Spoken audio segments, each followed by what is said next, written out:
প্রিয় দর্শক আসসালামু আলাইকুম। সবাইকে স্বাগতম জানিয়ে শুরু করছি আমার আজকের পর্ব। আজকে আমি আপনাদের দুইটি ডিম দিয়ে সম্পূর্ণ নতুন ইফতারের জন্য একটি মজাদার নাস্তা তৈরি করে দেখাবো। দুইটি ডিম আর ঘরে থাকা কিছু উপকরণ দিয়ে তৈরি করে নিতে পারবেন। এটা তৈরি করা খুবই সহজ, খেতে অনেক সুস্বাদু হয়, উপরে ক্রিস্পি ভিতরে সফট হয়। তো চলুন রেসিপিটি দেখে নিচ্ছি। প্রথমে একটি মিক্সিং বলে দুইটি ডিম ভেঙে নিয়ে নিচ্ছি। একটি মিডিয়াম সাইজের পেঁয়াজ কুচি দিয়ে দিচ্ছি,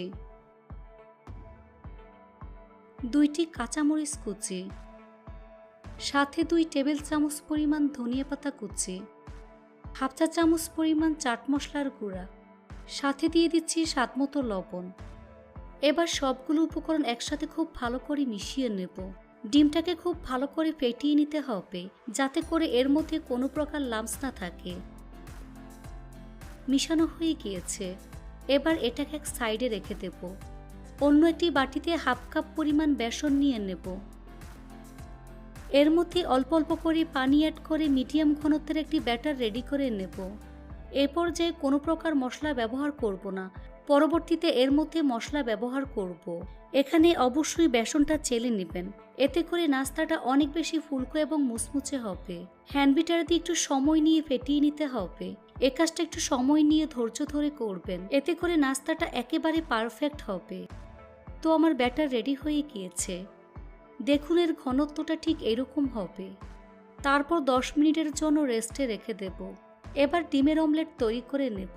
সেজন্য চুলে একটি তাওয়া বসিয়ে মিডিয়াম আঁচে গরম করে নিয়েছি।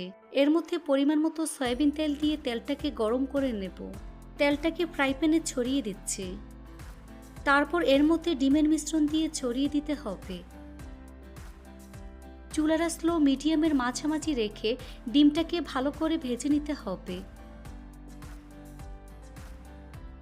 নিচের সাইড ভাজা হয়ে আসলে 2 সাইড থেকে এভাবে ফোল্ড করে নেব।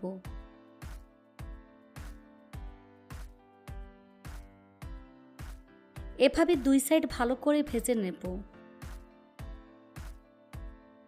2 সাইড ভালো করে ভাজার পর লম্বালম্বি করে কেটে নিচ্ছি।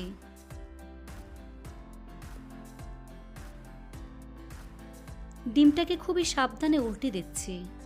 নিচের পাশটা খুব ভালো করে ভেজে নেব। 2 পাশ যখন ভালো করে ভাজা হয়ে যাবে, তখন এভাবে লম্বালম্বি করে কেটে নিচ্ছি। অর্থাৎ বেগুনি তৈরি করার জন্য বেগুনটাকে যেমন করে কাটা হয় ঠিক সেই রকম শেপ দিয়ে কেটে নিচ্ছি। দেখে হয়তো বা বুঝতেই পারছেন। তারপর একটু ভেজে নিতে হবে। এবার এক একে ডিমের টুকরোগুলো একটি প্লেটের মধ্যে নিয়ে নেব। তারপর খুব ভালো করে ঠান্ডা করে নেব। ফিরে আসলাম 10 মিনিট পর। 10 মিনিট পর বেসন অনেকটা ঘন হয়ে গিয়েছে। এই পর্যায়ে স্বাদমতো লবণ দিয়ে দিচ্ছি। চিলি ফ্লেক্স দিয়ে দিচ্ছি কোয়ার্টার চা চামচ পরিমাণ। কোয়ার্টার চা চামচ পরিমাণ কাশ্মীরি লাল মরিচের গুঁড়া। কোয়ার্টার চা চামচ পরিমাণ আদার গুঁড়া। কোয়ার্টার চা চামচ পরিমাণ রসুনের গুঁড়া। সামান্য পরিমাণ হলুদের গুঁড়া দিয়ে দিচ্ছি। শুকনো মশলাগুলোকে খুব ভালো করে মিশিয়ে নিতে হবে। এই কাজটা একটু সময় নিয়ে ধৈর্য ধরে করবেন। তারপর 2 টেবিল চামচ পরিমাণ ধনিয়া পাতা কুচি দিয়ে দিচ্ছি। ধনিয়া পাতা খুব ভালো করে মিশিয়ে নিতে হবে। এখন এটাকে এক সাইডে রেখে দেব। চুলে একটি ফ্রাই প্যান বসিয়ে পরিমাণ মতো সয়াবিন তেল দিয়ে তেলটাকে মিডিয়াম আঁচে গরম করে নিয়েছি। এবার কেটে রাখা ডিমের টুকরোগুলো বেসনের ব্যাটার মধ্যে ভালো করে ডিপ করে তারপর গরম তেলের মধ্যে দিয়ে দিচ্ছি। এভাবে একে একে ডিমের টুকরোগুলো ব্যাটারে ডিপ করে গরম তেলে দিয়ে দিচ্ছি। চুলার আঁচ মিডিয়ামে রেখে এগুলোকে গোল্ডেন ব্রাউন কালার করে ভেজে নিতে হবে। কিছুক্ষণ পর নাস্তাগুলোকে আমি উল্টে দিচ্ছি।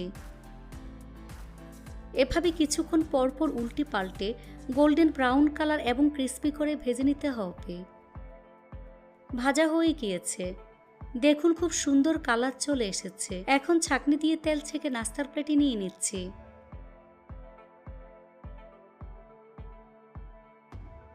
তারপর পরিবেশন করে আপনাদের দেখিয়ে দিচ্ছি।